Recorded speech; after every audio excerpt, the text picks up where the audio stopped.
Oh, thank you for waiting so much. Thank you for waiting so much. We were stuck in a conversation about Hot Fuzz. Yes, we were. Yes, indeed, we were. Aux, kind of.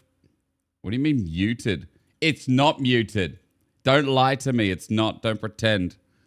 They're not talking. That's why they don't like you. Oh, shut up, Aux. Okay, he's mouthing. Guys, welcome to Meta Merchants episode 3. It's been a while. It's been thanks, Jake. It's not my fault. I went went to Bali or something. I went to Indonesia. No, but before that was I went to LEC, and then LEC finals happened, and then EWC happened, or no, it was MSI, and Aux did the privilege of getting MSI. Like, he got an international, the dick. So it was just honestly not my fault. I had to travel all the way from Seoul to Daejeon for that. So, that's a big trip for him, you know? Shut up, Berlin. So we finally got the band back together. And Eragon, in the meanwhile, has been degenerate streaming non-stop. Hasn't seen Shaun of the Dead or Hot Fuzz. Uh-huh. As a British man. Which is kind of messed up, bro. It's shameful, honestly. And I was just talking about how Hot Fuzz is the perfect film. Not the perfect comedy, the perfect film. And it's just like an absolute banger. And how a lot of people think, like, for a film to be perfect, like, you talk about, ask people what are the best films, and they'll give you like more serious films. You know, people will throw out things like, oh, like Interstellar's a banger. It is a banger, right?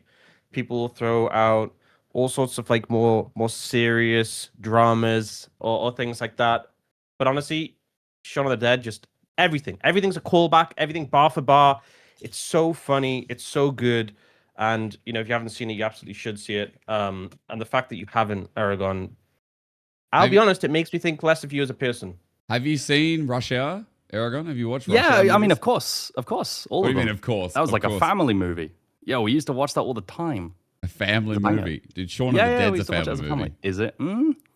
You know, I feel like Hot Fuzz is more family palatable, because if you had like young kids, Shaun of the Dead, it's not a scary film. Don't get me wrong at all. But like, I can understand, like, you know, if someone's younger, they might, because zombies. There's zombies in it. Yeah. Whereas like Shaun of the Dead, I mean, the only thing I can think a young kid getting scared off is when he falls down. This isn't going to be spoilers. He falls down at one point, and there's the bit where he's like, he sees the guy with a great big bushy beard, which everyone's not going to understand that at all. But like, that's the only bit I could see a young kid be like. But you know, it's a fucking banger. Absolute banger. So Eragon's got some homework already. He's got to go sort that out. Guys, it's been a while. I think last time we did one of these episodes was like 2612, 2611 or something. We've missed a few patches. We've done a few things. The world has changed in League.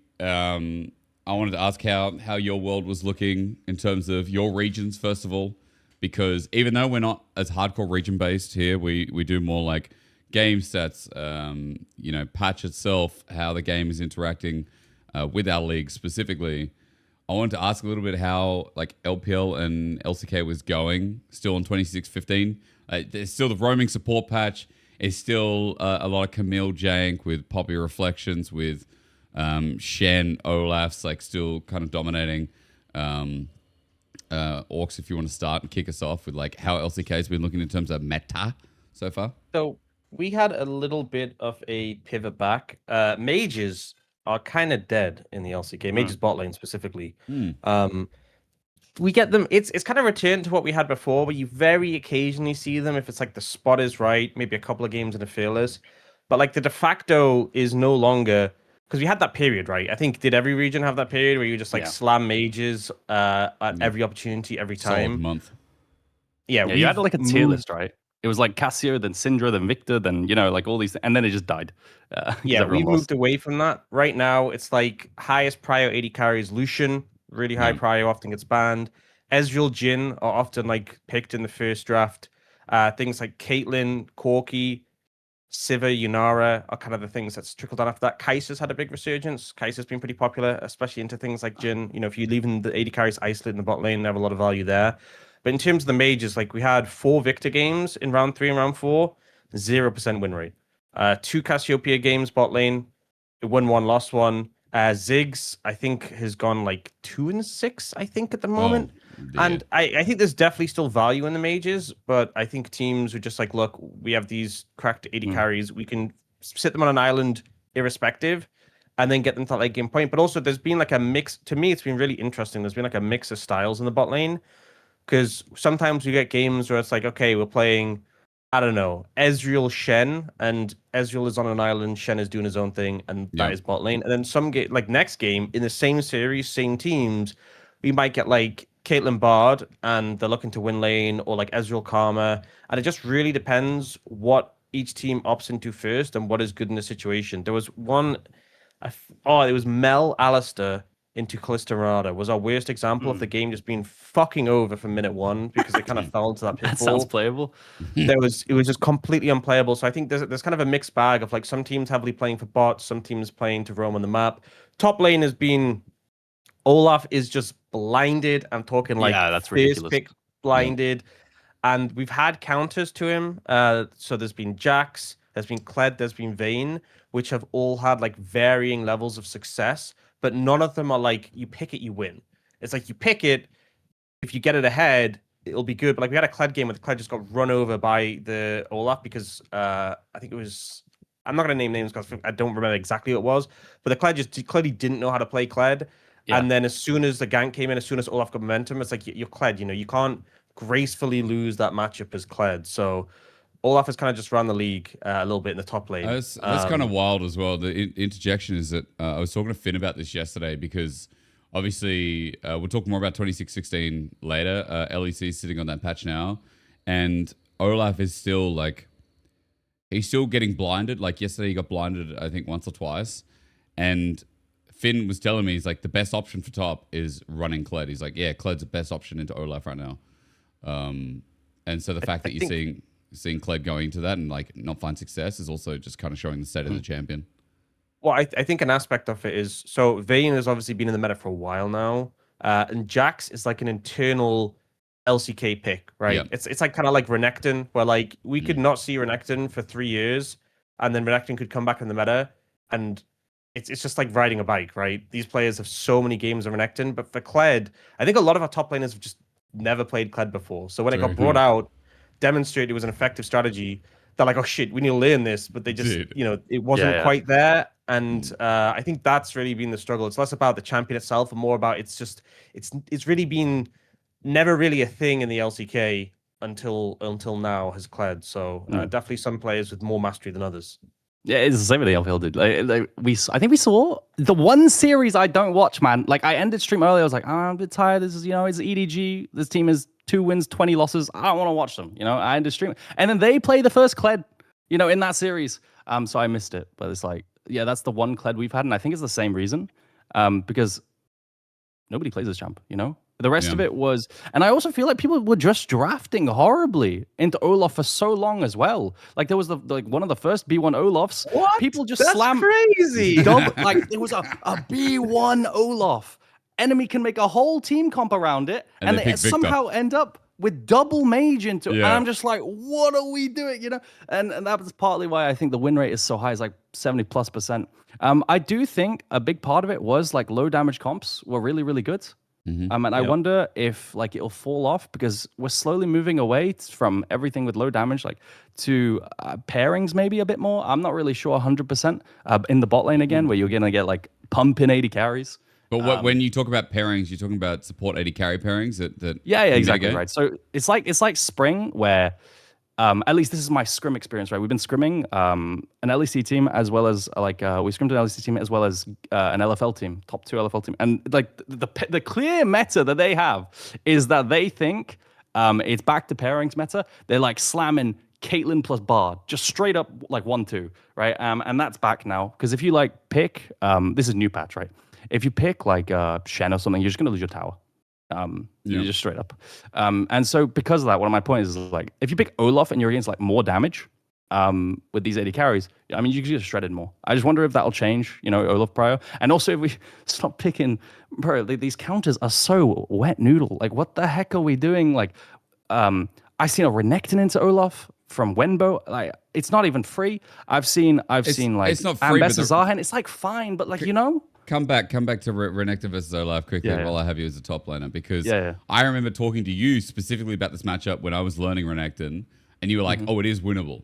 Like it's like a skill matchup." No, I just in solo queue I would always win this matchup because Olafs are really bad. They would like throw the axe too far away from them, and then they wouldn't be able to reset the axe. Yeah. They would always never have mana to be able to lethal because they would mismanage your mana. Because you know how Olaf like now, like he has 100 mana cost on his ult, so you need like 1,000,000 mana to all in, and they would just mismanage their mana, and then I would just win. But obviously, like I don't think that's happening in pro, right?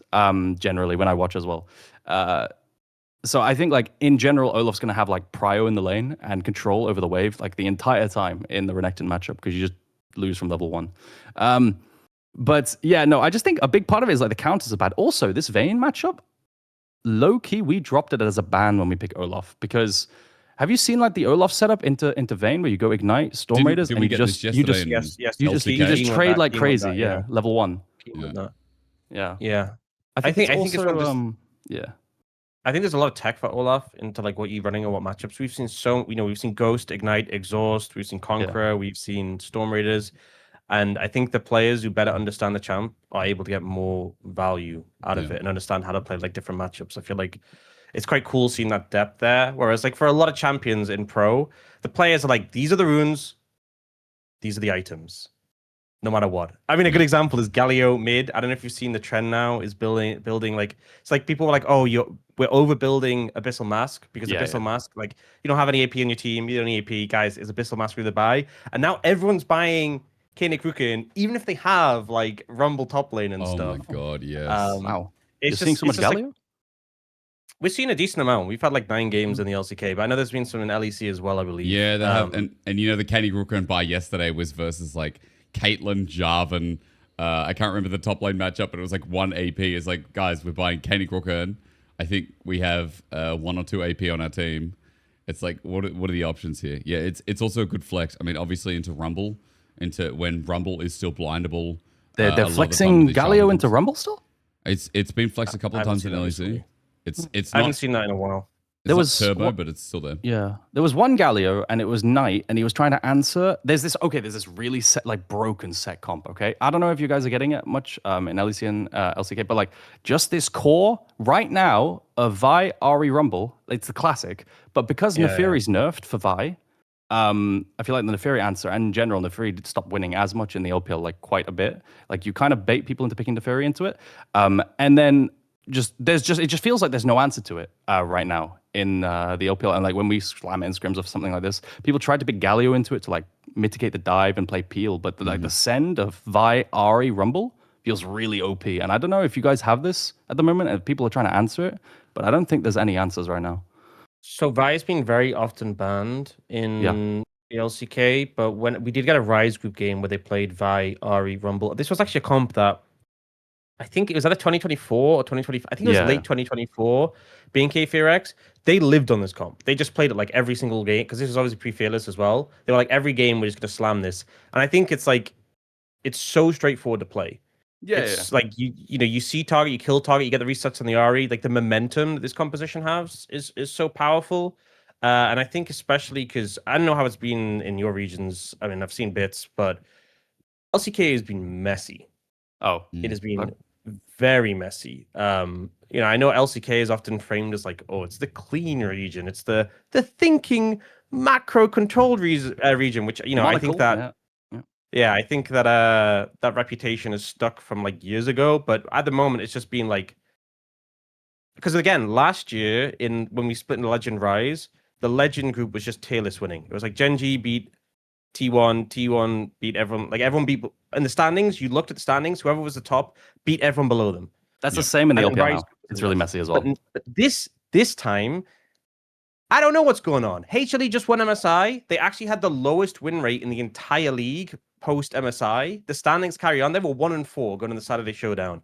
We actually had our predictions. It was like 2 out of 10, and I just think everything is chaos right now, and it's really hard to rank where the teams are. And I also think that like draft sway has been humongous. Yeah, I agree. I agree so hard because it's like last week, TES, the whole team got player of the all pro team, and this week they're all ass, dude. Like every single one of them. I don't understand, and I think like a bit. I was thinking about like why is it so coin flip, and it just feels like every time I'm watching draft, someone's messing it up so badly.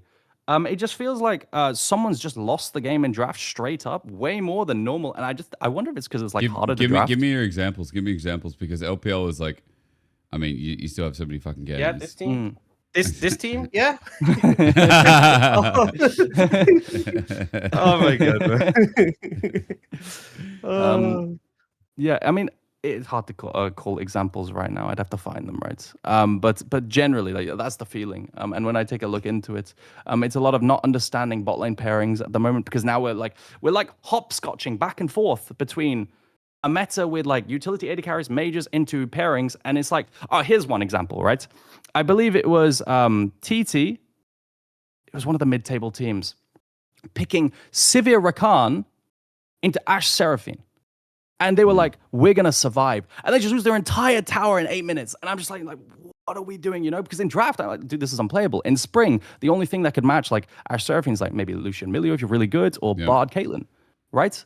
And I don't get the idea, or rather like, I feel like everyone has kind of lost the plot on what's good now, you know? Like, if we can survive bot lane with melee supports, should we be playing casters here, you know?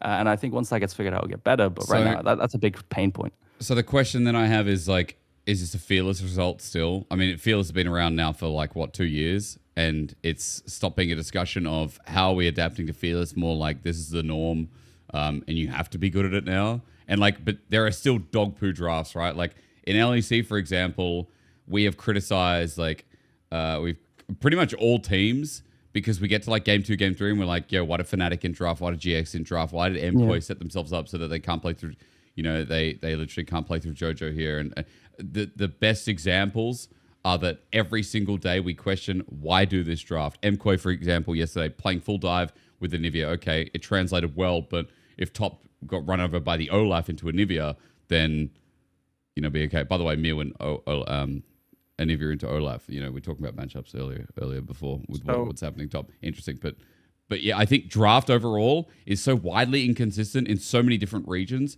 that it's my question of like, are we still adapting? Is it a BS response? Or do we just have bad drafts because coaches are fallible?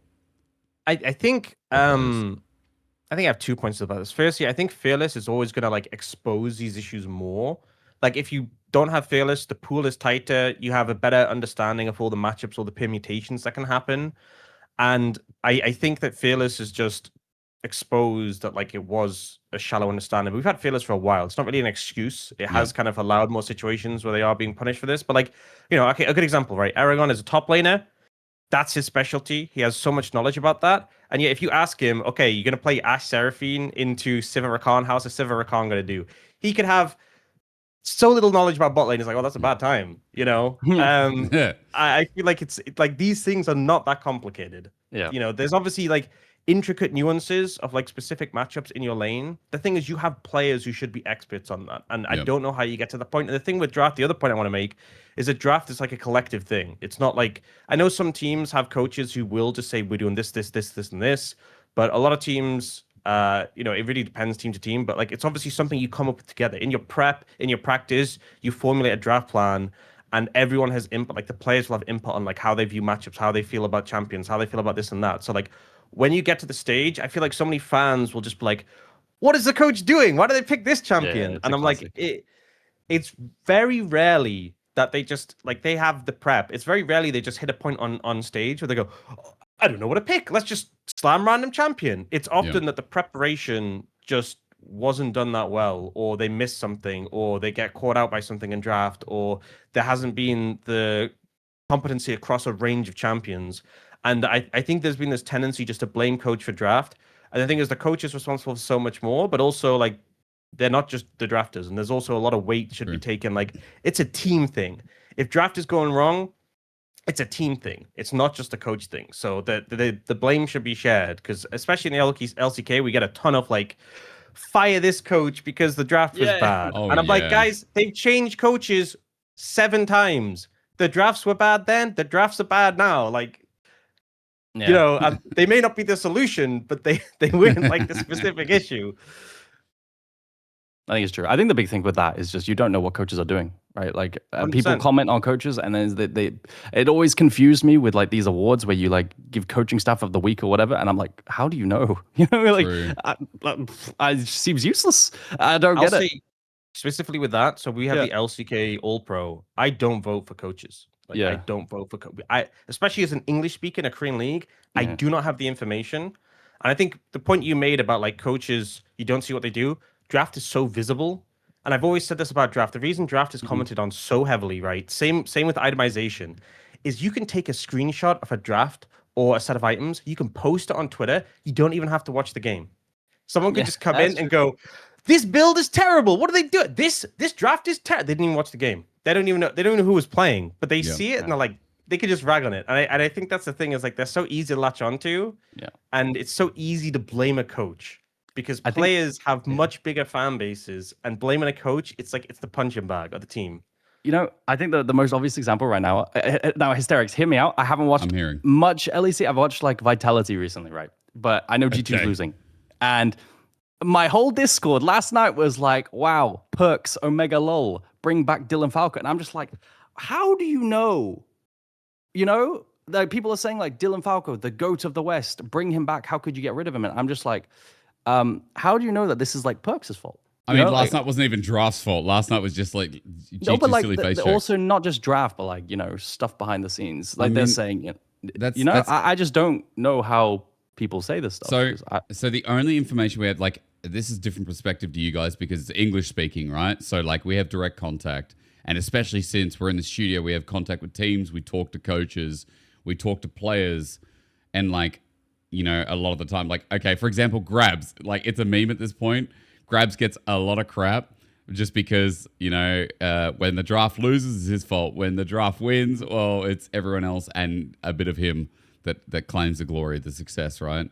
So I think a lot of the time, that they are labeled and it kind of sucks. And I agree with your point. We've talked about this, I think, with many different casters and analysts in the past where, like, actually, when you go into games, players usually have actually a majority say where they go, I really want to play this. And the coach just kind of has to be like, well, I don't want to piss my player off. And Eragon, maybe you can attest to this, where it's like, you can say, yo, this is really good in this angle. And the player might go, yeah, but I don't want to play that today, or I don't feel confident on that today. And they're going to get the final say, because if the coach says play this and you don't feel as good on the champion, well then, bro, you kind of inting a bit. I don't know. Dude, I remember in my final season as a player, we had, I think it was a scrim where I was playing Braum. And because I was the one calling the shots and being on Braum, I felt like I couldn't dictate things as easily. I just said to my coach, I'm never playing Braum again. I'm never playing this champion again. I cannot lead these apes while I'm playing this champion. I need to lead the charge, okay? And he was like, fine, whatever. And then we got to our finals, game 5. What did we Braum? You know, I was like, you know what, coach? This is a great Braum angle. Did you win? Give it to me. We fucking won. Oh, yeah, let's go. But you know what I mean? It's just like players are so fickle, right? So I know because I was one. Eragon, you were one too. Players are so fickle and emotional. And a pick might have a bad vibe. And it might be like, oh, this is a great pick. It has a bad vibe. The player does not want to play it. They may even actually be very good at the champion, but they've had like a bad run, bad vibe. Nope, don't want to play it. And then you'll get to a point where it's like in a finals, and it's like, you know, coach, maybe I can play it. The coach just like, we could have been playing this whole time. We could have prepped, but you said whatever, just fucking just pick it. It's just, that's just how it goes sometimes. It is. Adam, you and coaching. What's your little insight? Like, how much control do you have over Verdant for drafting?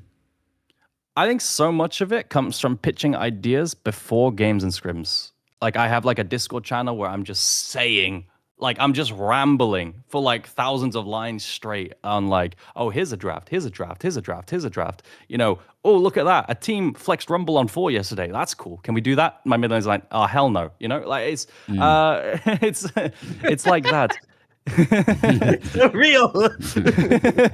It's like but in draft, you know, I think the big thing that people don't realize as well is that different players are more vocal than others. some players are really smart about the entire game. Some players are only good at their role, right? Like naming no names on my team. My top laner only likes picking for himself, which is fine. You know, he'll just see the enemy team, my team, and he'll be like, okay, this is a good pick. But the rest of the game, he's got no clue, and that's fine. You know, it's top lane. It's completely fine. Other players like my jungler and my AD carry are almost sometimes in control of the draft as much as like I am, where I'm trying to assemble a comp that makes a lot of sense. My AD carry is very good at macro. My jungler is very good at macro. They'll understand what's needed where. And call for what. And I will be open to their picks a bit more and the suggestions a bit more. Whereas for my top laner, I will have a lot more say. It depends on the players, and some are way more. So it's highly contextual. It's highly contextual. Yeah, exactly. It's team to team. This is 100%. That's the thing. Like even the role of a coach varies so much team to team. And what they have to do for a team. Because there's definitely some coaches where like the players have the knowledge, the insight, the ability to play. They have everything they actually need. They just need a wrangler. Like sometimes that is all a coach actually needs to do. Sometimes a coach has to wrangle and collate all this knowledge together to get it to work. Sometimes a coach doesn't actually need that much knowledge. And they just need to like put everyone's brains together and kind of form them into one. And it just varies. Some teams, that is not what they need. They need someone to kind of say, guys, this is how we play the game. This is what we should be doing. This is some strategy we picked up from here. It really varies.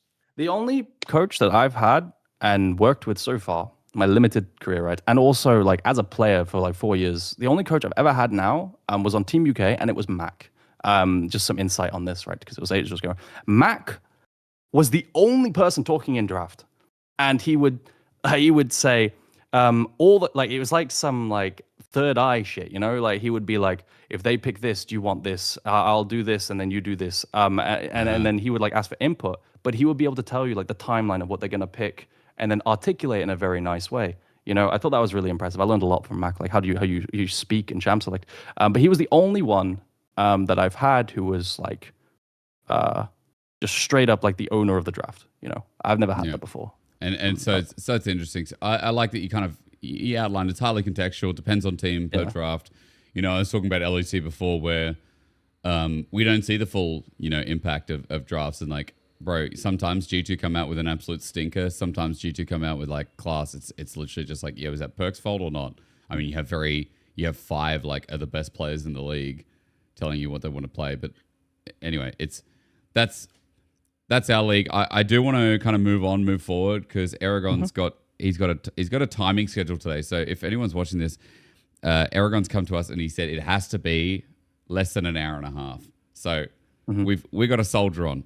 Thanks to 11:15 is good if possible, Mr. 11:15. He's a busy man. Yeah. So with drafts, how do you think 26-16 is going to go for you guys? Because we talked a little bit about transition before, about what happens with like some of these individual picks, but we've already gone onto it in LEC, and the pretext to what you guys are about to tell me is that like support has changed massively, and it's good that we have Aux here as well, because the support changes of experience to level 3 to level 5, I think affecting the role quest so heavily has changed to the point where like we're still getting some support roaming, but we are getting more lane focused support. It feels like 2 or 3 patches ago where the 2v2 lane is actually being built out. Like we're getting more Lucian Milio again, for example, right? Where Milio is actually staying and like facilitating the lane. We're getting more Nautilus priority again. Like we're getting slightly more engaged supports. And while we did have a little bit of Shen yesterday, he was more limited to lane, and the skirmishing was based on like, specifically like, jungler wants to set up a 3v3 with mid prio. Versus Jake? all support's just going to sit mid. I want to start this one off with something interesting. I think Aux will like. I'm going to copy paste. I don't know if you could show it on stream. Oh, depends. So let me just delete the text in the middle so you can't see. But this is something I was doing for my team. And basically, it's the consequences. This applies to solo queue as well, right? The consequences. How about you screen share, Eragon, and I'll place your face. Yeah. For the video watchers, I'll. Hang on. Maybe I can bring up. It's kind of hard because it's on my like private sheet of like verdant stuff. Private sheet. How about you explain it to me or send me a link? I've got it. I found a way. away. One sec. Now, everyone at home, the Discord's going to be absolutely cooked. Can you guys see this? I'm going to watch stream. Aux is Eragon. Eragon is Aux. It's 2 full screen. You know what? Yeah. Good enough. You see? Okay. So TLDR, in the new patch, every single AD carry lost win rate. Some a lot more than others because of the run-ins, Yuntao, and 3 MR buffs. And the ones that lost a lot of win rate are the ones that do magic damage because everyone got MR. Right. So Ezreal fucking collapsed. Look at his I remember Dragdar was complaining about the prospect of this. Yeah, exactly. The biggest winners for the ones that went up, for example, are like the hyper carries that can abuse all 3. You know, MR, run-ins, and Yuntao. Like, right. Think about your Jinx, your Twitch. Now, I don't know if they'll ever see play in pro at the moment because in solo queue it's easier to lane because you're not against like Ashe Seraphine, Lucian Milio, you know? Yep. And then you could scale. But in general, a trend that might see its way into later Fearless is these champions. They can scale better using these changes. And also, maybe certain things fall off. You know, like Ezreal Karma maybe is just a bit whatever. And you can now pick more like Caitlyn more because the win rate relative to every other AD carry went up. And one of the biggest answers before was Ezreal, right? Just stuff like this. I think some of the most interesting ones that lost were all the off AP ones. You know, you got Lucian, Milio apparently lost a bunch. Kai'Sa and Kog'Maw, I think. Yeah, I mean, there's a lot of them, right? But I thought this was some really interesting stats. Any thoughts, Orcs? I was really curious about your thoughts about this. I think it's cool. I think it's cool seeing the impact of these changes and the sort of potential unintended effects that can come from them. Obviously, the magic damage thing I think is very relevant there. I'm also interested how much of a factor like Halo Blades and Fleet Footwork getting changed is. True. I know like not that many AD carries use Halo Blades, but Fleet Footwork got a pretty solid buff. And I know there's some AD carries who just kind of like they felt a bit whatever about their rune. Like I know there's some who are like, oh my god, lethal tempo is so cracked, and then there's some where it was like they didn't really have a rune that felt too fantastic for them. Yeah, I think this is interesting. I think this is the sort of thing where like whenever you change systems in League of Legends, I feel like it always has a much more harder to find trickle-on effect, which is why information like this is good. Compared to like if you just buff a champion, like let's say we just gave Draven 5 base AD for some sick reason. Draven would get stronger, people would start banning Draven. Like it's a no-brainer. Yeah. But I feel like in comparison, when you change the MR for like an entire class of champions, you end up getting more of these like trickle effects. And even this is like this isn't like a complicated system change. It's a fairly simple one compared to some we've had. But yeah, I'm just looking through the list now. Interesting that Kalista dropped. Yeah, by almost half a point. Is it because it's like paired off with Renata mostly, or does it lose to Run-Ins Yuntao? I'm so like off on my Kalista Renata knowledge, so I was wondering about your thoughts on that as well. I mean, Kalista Renata it's super strong early, super strong in skirmishes. I think part of it is just like there's some comps that just make us so uncomfortable, but like it's also like a high burden of execution. Mm-hmm. And if you end up falling behind in lane, it just feels ass. But it should never fall behind in lane. But I can't think of like a specific reason that came out of this patch that should make this is feel bad. This is Emerald and above. Eragon's is solo queue. Yeah, exactly. So generally, scaling is going to be favored. I mean, that's what I was going to say. Is like what? Yeah. So to Jinx Lulu, then you've got the scaling. Obviously, is going to do a lot better because the threshold. Succeeding with that's always the case, right? Higher. Yeah. So it's still higher than previously. What's crazy is they even buffed Berserker Greaves. And interesting. That's like a Kalista staple to rush, you know. I like obviously most AD carries benefit from Berserker Greaves. Obviously, Ezreal's an exception, which could be factored in there. But like, how often have you seen Kalista like first, maybe not first, but like second back Berserker Greaves? Yep. And it's a little bit stronger now. So I think that's definitely something interesting.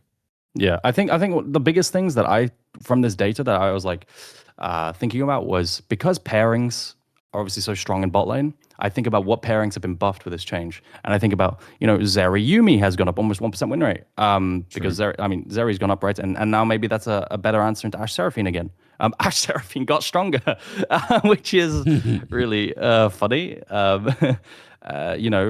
Corki's gone. Doesn't really matter too much at the moment, I think. Sorry to interject, but I actually think there's something to be said. Because if you think about Ashe Seraphine's biggest weakness tends to be all in, right? Like aggressive all in picks. Like, you've seen Nautilus or Blitzcrank sometimes. I hope you're gonna say what I think you're gonna say. Okay, carry on. Yeah.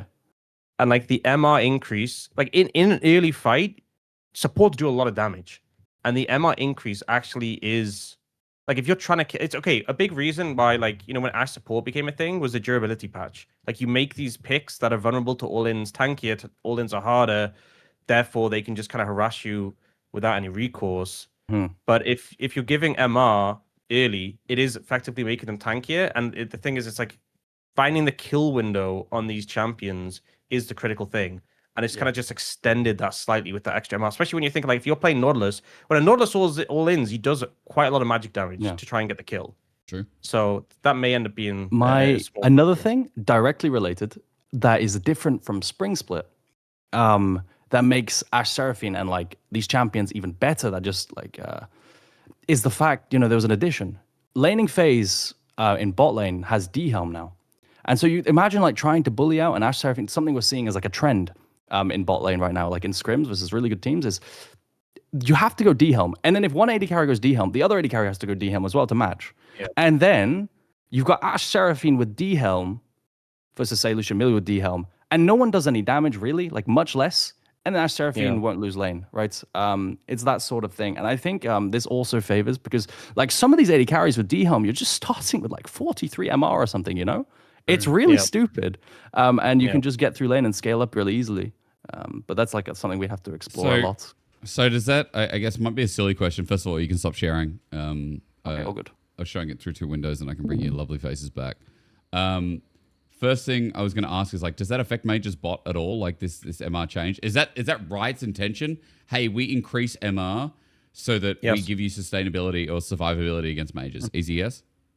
Yeah, but I think one of the things is that, like, I think some Mage's bot can just still operate in a pretty similar way, even if the AD carry does have extra MR. I'm not going to sit here and say the extra MR doesn't hurt Mages, but I think there's some that can still kind of function in the way they want to despite the extra MR coming in. Right. And as much as it was like a significant, like that extra resistance helps, it's not like a crazy change. I think if they really wanted to push Mages a bot lane, I think the big issue is, like, even if you are suffering, like, it's a small threshold. If you are suffering a little bit more before first back, then that might be a problem. But once you get mana behind these Mages, it's such a non-factor, and you can just clear the waves. You're landing poke as well. Yeah. There's not really a threshold of like, oh, I missed kill because I was playing Zig. Like, if you're landing Qs on an AD carrier Ziggs, and it's like, oh, because the MR chains, you have like an extra 30 HP. It's like, it doesn't matter. That they went from 100 HP to 130, they start to recall. It doesn't really change that. So I think it definitely helps. And in solo queue, you'll see that wider range of data where, like, in 100 games, maybe it makes a difference in like 2, 3, right? Okay. Where there's actually like that threshold, maybe more, right? It's hard to really say, but I think in pro play, like, Mages were already on the way out. But I think, like, if you were playing, like, if you blind tested, you put in like a top bot lane playing these matchups last patch and this patch, I don't think it would tangibly feel that different in terms of specifically the laning and that extra MR. Like, that might be, again, if you played a lot of games, it'd be like somewhere it's the threshold, but I think it's not enough to make that much of a difference. Okay. It's an interesting discussion. I mean, I think overall with your league specifically, you're already seeing, Aux talked about it earlier. Adam, I know, like, from watching little bits of LPL, I mean, we're back to traditional AD carries mainly, aren't we? Like, are we still doing the same trend of, like, Mage's bot are very, not temperamental, but very specific to a situation? Like, how's the comparison for you? And going into 26-16, what do you think? I mean, like, my assumption is that it's just going to be gone completely. I feel like people stopped playing Mages because they couldn't carry out the transition their lead with them, and it was harder. And the only teams that were successful were the BLG and AL. And because of that, everyone kind of just gave up and went back to AD carries, because they also saw that the AD carries are going to get buffed again. Yep. Right. And I think what we've seen over the last week was just preparation for that, because you've got BLG, for example, just slamming these, Kalista, Renata, Ashe Seraphine, and so on. And I think next patch onwards, no Mages. I don't think there's going to be any. unless we're in like really late fearless, you know. I think it's just going to be all about the pairings meta again, and we're going to see early rotation. Ash Seraphine, Caitlyn Bard. I think this is probably the meta, and Ezreal Karma. I think we're going to go back to. You remember, like in spring, it was like early Karma rotations, just to win lane. Which we did yesterday, by the way. LEC yesterday, twice in 2 drafts. Yep, Ezreal Karma, full fruition. We had some, we had some early Karma. So it's just a full circle, isn't it? And it's interesting. Yeah. And like I wonder how it changes the rest of the map. Because like right now, I could tell you that based on yesterday and the weekend, like Pantheon priority is rocketing up again. Yeah, we're getting Nocturne Orianna. I mean, not that that's really changed, but like Pantheon's interesting, by the way. Pantheon is like legit, like 11 wins, 0 losses or something on the new patch in LPL. It's really ridiculous. He's 7-1 new patch. But you're 25. You're 26-15, right? Still, are you in a new patch yet? Oh, sorry. When I'm saying new patch, I meant new patch on the LPL, which was 26-15. I was only looking at the latest patch. New patch, old man. But yes, Pantheon, completely bonkers. Oh, I just realized we're talking about Pantheon. We haven't even touched on like the Sundered Sky nerfs. And I wanted to bring that up. Like that's big. His item was plagued pro for such a long time. Yeah. And the fact that like there was I don't know if you guys saw like the incorrect notes initially, where like they said it was going to be reduced in cost, but that was like an error, and then they weren't actually reduced in cost. But it's like been a hefty nerf. So just to go over it, it's gotten 50 extra health, but in return, the build path, they took the ruby crystal out of it. So you now have to you need 900 gold to finish it when you have Tunnel of Coalfields. They reduced the heal from 6% to 4% missing health, and it now is only 90% of your base AD. Is like the base heal from 100 with melee, and with range it's way lower. But like this item has just kind of dominated the meta for so long, and I feel like this alone would have a big swing. But they also do you think it just changes everything? I think it changes quite a bit. I know our LCK players are resistant, but like a good example is Lee Sin. We'd sometimes see Lee Sin with Sundered Sky. We'd sometimes see Lee Sin with Eclipse. We'd sometimes see a good example is Xin Zhao would sometimes get him with Sundered Sky Rush, would sometimes get Titanic. Yeah. I think those junglers who have flexibility, especially because we also saw the TIAMAT get an AD buff. So I think there's going to be more of a move towards if you have an alternate build, you go it. If you don't have an alternate build, you're suffering. And maybe some picks come into the meta that don't have to lean on Sundered Sky. The Eclipse buff is crazy. Like the damage proc increase on that. Oh, everything else is nuts. Yeah. I think the problem is it just doesn't have health, right? Like this is why I will still for example on Lee Sin, I'll still tell my jungler, your ruby crystals are broken. You can't get CC change. You can't get bursted. Whereas with Eclipse you can be, and that's often the case when we see like pro Lee Sins in the LPL. They will just at one point they can be insane. They can be so fed they'll get hit by 1 CC. They're dead because they're paper, right? So that's why I still like having been able to buy ruby crystals early. That's the problem with Eclipse for me. So I can tell you just quickly, I can tell you the reflections on Sundered Sky just before we move past that item. In the LEC? In LEC, we've had a couple of eyes now go Trinity Force. So that has been like a small adaptation. I can tell you based on match list and builds. So last couple of games, like from the start, Sheo went Sundered Sky Black Cleaver. Lensis, which was I think a week 2 game, went or week 3 game. Week 4, no, it must have been more recent. Trinity Force Black Cleaver. We still got Sundered Sky from Skumon with GA versus Xin Zhao, both those games. So it doesn't match up dependent, didn't matter. We've got Triforce 1 versus Xin Zhao, and then Sundered Sky versus Xin Zhao. And then Relech, I think it was yesterday against Pantheon, went Trinity Force Black Cleaver. So build path is still very similar, but it's just the initial items being replaced. And on your point of Xin Zhao, I do feel like we are seeing Xin Zhao a little bit less. Obviously, Pantheon priority has risen up a lot, and Jarvan priority is still at peak of the league with like Nocturne Orianna swindling in. So I do feel like the adaptation is there, but I do also feel like when you're watching, do you notice the healing difference? Because this is what I want to screenshot one more thing. Okay, no, I don't. Some work I've been doing for a couple teams. Yeah, and I think Dan, you'll like this as well, because I figured that the one concrete change we have on this patch is that Sundered Sky is nerfed, and that has like a huge trickle down effect on what becomes meta. So I wanted to know how much is it nerfed by, and like going from 6% to 4% is kind of like, what does that mean? So I took a look at some numbers. If you take a look, we're back to screen sharing. Hang on, fuck me. Is that okay? Yeah, I got to edit it every time. That's okay. All right. What are we looking in at? practice tool, I went on the previous patch and current patch with using TR. And I found out that on average, per champion that builds Sundered Sky, you are losing, let's say you are one item, because that's usually like the big spike. Oh, one item Sundered Sky, you know? Yeah. You're level 8, you're 50% health, and of course the heal scales are missing health, so it's a bit finicky, but I kept it all at 50% health. You're losing 24 health per proc if you're half HP, or if you're 25% HP, you're losing 32 or 33 health per proc, somewhere between there. Now, the question I have for, both of you, if you're at one item and you're level 8, 50% health, and you're losing 24 health per proc. Let's say you get like 3 procs in a bot lane river fight. Does that knock the item out if you're losing half a ruby crystal? Well, here's the thing to also add on to this. Let's say you get 3 procs, 24 HP each. The item has 50 more health. It does, yeah. So 2 of those procs are negated by the fact you just have extra more health. Yeah, for the same cost. Obviously, the bridge to build the item is 400 gold more, right? But you're still getting the same stats for the same cost, and you're getting 50 extra HP for it. So in activation, in like long fights, I guess like later. Yeah, maybe like if you're like cycling cooldowns, like long fights. Actually, you're right, Jake.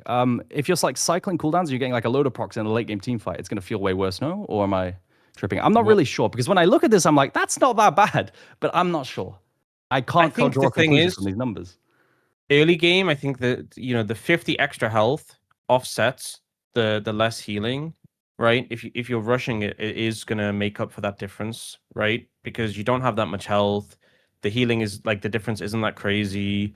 The extra 50 health is quite significant, but as the game goes on, I feel like that's where it's gonna really suffer, because as you get more HP, you would get way more healing from these procs, and the difference between the 4% and 6% becomes more relevant. Because like, let's say you end up in a game and you go like Sundered Sky into Black Cleaver and you've scaled up, you gain more levels, then you're going to end up like 50 health is not going to make up the difference at that point. So the thing is, I feel like it's one of these things where if they were, this is factoring in the base nerf as well, right?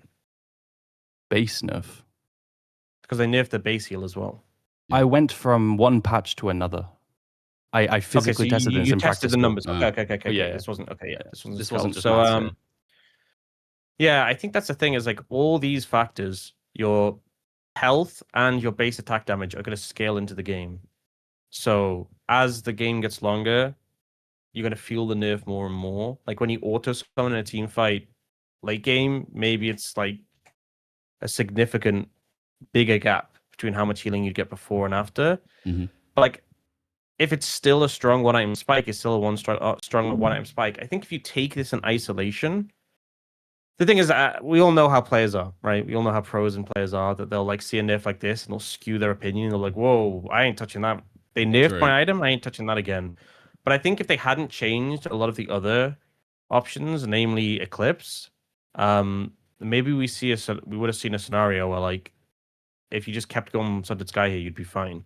Because the thing is, oh please, like Eclipse got a pretty big buff. So like, I mean, I used the example of Lee Sin in the LCK. It's been like Eclipse or Sundered Sky. I feel like it's really hard when that was already like a contentious itemization. A lot of players would go Eclipse, a lot of players would go Sundered Sky. This patch hits, there's going to be a big shift over to Eclipse, because it's like it got significant strength, so the Sky did get toned down. But for other champions, like if you have a draft where Jarvan's great, like what are you building first time on Jarvan if you're not building Sundered Sky? Yeah. And like, are you really going to say, guys, we can't play Jarvan here because Sundered Sky sucks? I think if the angle's good, the angle's good. So this might give space to other junglers who like build Eclipse, or I saw they also made buffs to Steraks, jungle pets to try and like benefit tanks and mages a little bit. Doesn't seem that significant, especially since it's more of a scaling one. And with mages in pro specifically, mages clear super fast regardless. Tanks, you ain't getting those jungle camps after the late game, little bro. Those are for the AD carry. So I just think it's one of these things where like it looks scary for like if you're playing these Sundered Sky champs, but I think you're probably just going to follow the same route. We'll likely see pros experiment, and like you said there, Eragon, when you have the situation where the Lee Sin gets one shot, how many times does that have to happen for? I think Lee Sin will be happy with the Eclipse, but I think like if there's another champion, and they just like, oh, my team fighting's way weaker without Sundered Sky, I'm just gonna use a nerfed version, and then they realize it's still fine on first item, and it's only later where it feels like more of a problem. First item is mainly what I feel like you're buying it for. No, like the Sundered Spike is so big. Because I also want to crack in here before you guys go any deeper, because I know we are limited on time, but I do want to reiterate the fact that the biggest change here, and what we've been talking a lot about in the LEC with top lane items, one, obviously 5 AD to Black Cleaver is great, but two, what we're also forgetting is that base AD of Steraks Gauge went up 5%, and when items are giving you more base health, like Sundered Sky, combo of Sundered Sky into Black Cleaver into Steraks, which now obviously like, okay, sorry, it's base attack damage. It's irrelevant, but you're getting more HP and you're also getting more AD. So what I'm trying to poorly disclose and explain is the fact that like we have more HP in a build, we have more AD in a build as well by our third item. Top laner buff is kind of incredible because it is. Unfortunately, sorry to interrupt, Jake, but Steraks isn't real if you're a pro jungler. You go Sundered Sky, you go Black Cleaver, and then you go GA, and then the game ends. Okay, that's true. That's if you're a top laner, that's how it goes. Is he lying? Top laner in though. That's why I gave it a little variance. I mean, look, listen. I think Eclipse buff is really good for top lane as well. Like that's probably being slept on. If you look at Renekton win rate, for example, like probably the go-to Eclipse as well as Ambessa. But Stride Breaker is so good. Stride Breaker is so good, though. No? What'd you say? Stride Breaker? Stride Breaker is still too good. So I think his best options now, right, for example, I also thought about the combination because a core combination for champions is often Black Cleaver Steraks. Right. And both of those items just got buffed in a 1-2 punch. Yep. And this is a really good core for example, Renekton. I think Renekton is really happy with these buffs. And I've been screaming for Black Cleaver buffs for like 2 years straight, ever since they nerfed Black Cleaver AD from like whatever it was to 40. Because oh my God, 40 AD is peanuts, bro. Like, it's absolutely nothing. Like, it's been 40 AD for so long. I've been so unhappy. It's the same amount of AD as a BF sword. I even went through a phase where I was just buying BF sword. Like, because it's the same amount of AD. And now it's back to 45. This is one of the biggest things that I've been begging for in terms of bruiser item buffs. And I think it'll help him a lot. I mean, it depends on how good the Eclipse changes are. Usually, because they've lowered the shield by 10 to make up for the bonus percentage health damage, you're kind of over shielding anyway. It'll maybe hit you in like some under tower trades. Yeah. But it's a really big buff, like in top lane at least. Yeah. Ambessa. The champions like Ambessa with Eclipse, Black Cleaver, Death Dance is just it's not gonna be okay. It's not gonna be cool. I didn't think of Ambessa with Eclipse is amazing, actually. That's so funny. Yeah. Yeah. It's so disgusting, honestly. Like I think that was the champion more than any champion in the meta right now. Where like they completed the item and you were just like, okay. Oh, yeah. Okay. Suddenly, it just changes how they're playing the game. You know, they'll be in a matchup. They're like, you know, finding the trades, finding the angle, trying to dodge things. They get Eclipse and they're like, "I'm ulting you. You're dead." Or of course, they just slowly walk out of the way because you know they ult super slow now. But yeah. That's an OP champ. That's depression for me. It's okay. It's just top lane. Is there anything else in this chat in this patch that you guys want to I mean, because I think we have another 10 minutes before we gotta start wrapping up for Eragon's sake. There is a lot in this patch. Obviously, it's a bigger patch. There's a lot of champion changes. Everyone's talking about the Camille nerfs. I guess top lane Camille though has been a big discussion around LEC. We have seen it once or twice so far because of the fact that she gets more mana. She also tactical sweep trading is better because the flat cooldown is down 3 seconds. As you're talking, Jake, here, round 3. Oh my God. And then adaptive defenses are also down 4 seconds. So the more fluent trades that are going to come with Camille top are better. What is this? Mid lane? Top lane? This is your buff. Top lane Camille. Okay, everyone buckle in. Yeah. So, TLDR, I think the biggest one that's obviously like you want to talk about solo queue a bit, right? I've been begging my top laner to go just abuse Nasus. This champion is so broken, by the way, because they've buffed the stacks, the amount you can get. There's like Nasus who are just int feeding, but will still have 600, 700 stacks at 20 minutes. Like, and they're just bonking people.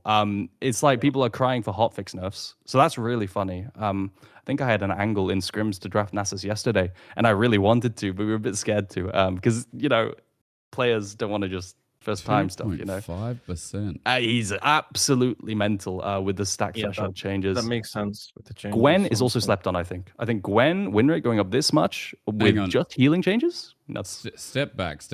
Nasus, because why? What they buffed the stacking per thing. They lowered it on like monsters. I can't remember the exact change. They lowered it on monsters, and then they buffed the stacking from 3 to 4 on minions, I think.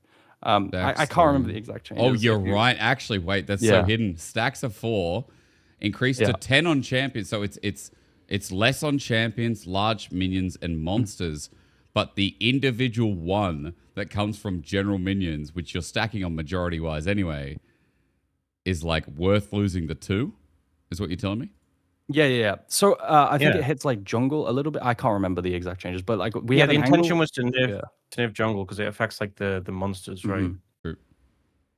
Yeah, we had an angle where we were against Kalista Renata and Ambessa top, and Ambessa's gonna let Nasus scale in my head, and then you're against Kalista and you're just gonna wither her. And I was like, this is the best, like this is an angle. If I can't slam Nasus here, I'm never slamming Nasus. So I just imagine I don't know if pro players are going to pick it up because it was already kind of there. It was already kind of there, both in into tanks, right? I don't remember when people draft into like Cassante, I think. Yeah, we only really saw Nasus in the jungle. Did you? Really? Yeah. I can't remember our variation of it, but Sorry, go ahead, Jake. No, I was only going to say I think not like Aux. I don't think we saw it. We saw it Skumon like a couple of angles. Maybe I'm actually just wrong. Maybe we did see it. I'm not valiant enough on this, I think. But yeah, I think we saw Skumon a couple of times. And I'm trying to think of the angle that it was really good because like we were screaming like, oh my god, this is a Nasus angle. And it was last split, so it's too far ago. Sorry. There was the last Nasus top lane that I remember was in NA.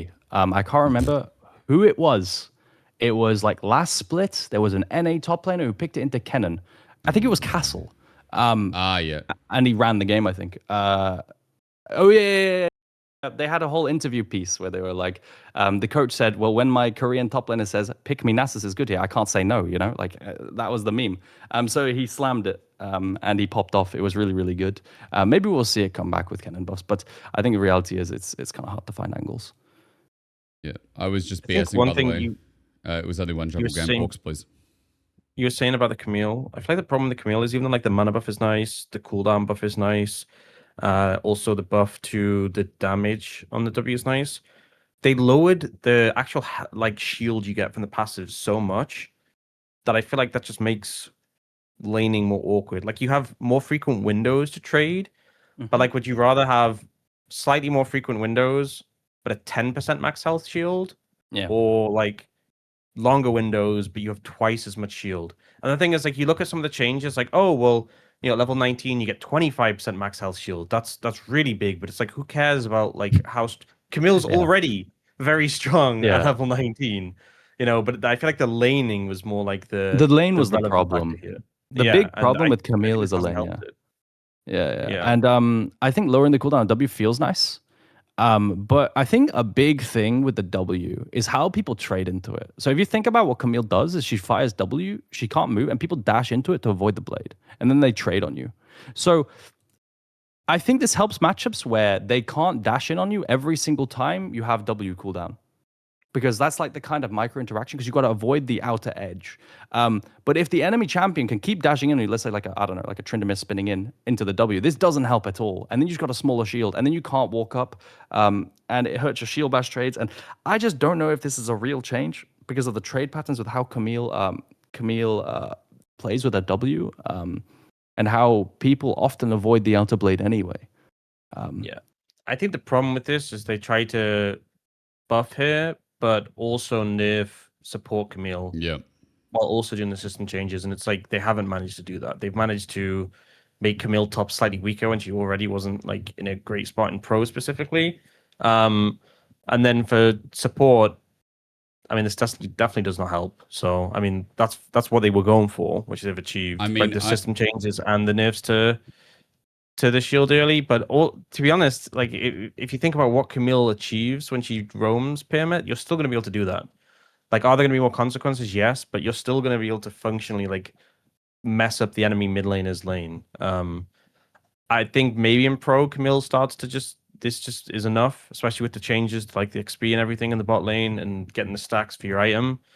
But yeah, this does. If I was a top lane Camille player, I wouldn't look at this and be full of joy. So this is where, I mean, obviously I'm surrounded by top laners at LEC, right? Yeah. Like, tell us. And this is where the conversation gets interesting because I was talking a lot of the time to like Finn about it, and I'm not going to quote him well here, so I'm not going to paraphrase well. So take this all with a grain of salt. But obviously the W trades for top are really good because of your trading pattern, as you already talked about. The biggest nerf to Camille once upon a time was the fact that top lane changes terrain, where for champions like Camille, Alawi, you can't play off the same terrain that you had, where the ease of access for hookshot, wallshot.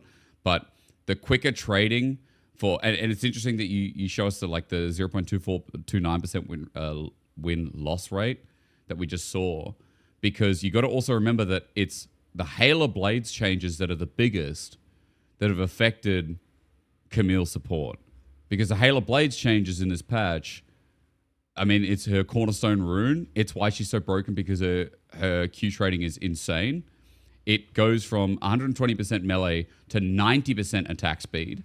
And the damage, the bonus true damage, is down in flat numbers from 4 to 20 early levels to 2 to 20. So the scaling is slower. It obviously scales better with bonus AD and bonus AP, but we're talking about support where, yeah, resources are still overinflated because supports are still getting too much gold in the game, but it's not like Camille's getting the same item speed that she is in top lane. So yeah, that's just my kind of caveat, is that like it's interesting to see the loss, but I think in top lane, in certain options, when people are picking Poppy less due to the fact that Poppy top wasn't really a thing anyway, and the fact that she got slight nerfs to... I mean, it's just Renekton Jax, AD. mate. Like, that's the big problem, I think. I mean, these are like the biggest bad one, ones. Right? Yeah. You got Renekton Jax, you got Darius. Like, there's all these like niche counters, as well as like mainstream counters that I just don't know. You can pick Camille into Ambessa. That's playable. That was like a classic before. And maybe we'll see that a bit was our more. matchup yesterday or the day before. How did it go? Tell us about it. Well, it was Oscarinen on Camille, and I'm not big on Oscarinen. Okay. No offense. No offense. A little bit offensive, but I mean, like, I think laning phase was fine. He kind of came out even, which I would kind of expect Camille to be a little bit better than even. And then he just got turbo ganked, and I think Ginex lost that game from memory.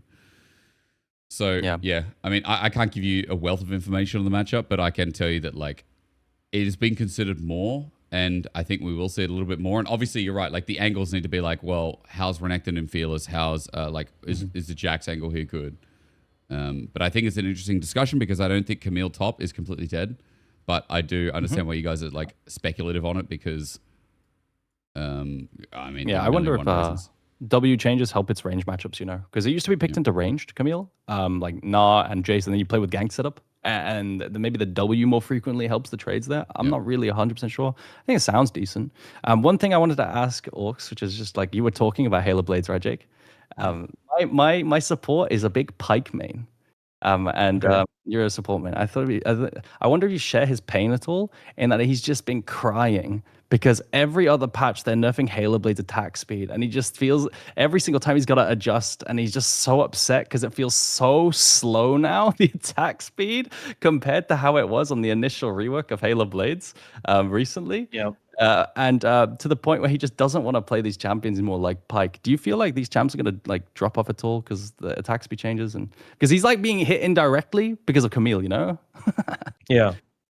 I mean, to me, my view on Halo Blades is that I actually think this is one of the... I said this years ago. I think this is one of the runes they should just rework to remove from the game. And I know that like going in that direction, but I think the issue I had was that like it just felt like a rune that a lot of champions abused. Like, you remember when we had the Ashe support, and there was like Varus Ash bot lane, and they both took Halo Blades, and it was so obnoxious. And it's like, it doesn't feel like you're taking a keystone that's like, oh, this is, you know, this is like the AD carry fantasy. You know, I have this attack speed, I scale up, blah blah blah blah blah, or even lethal tempo, the all-ins. It just felt like bullshit. Like, I'm just gonna auto attack you 3 times. You've lost a trade. Leave me alone.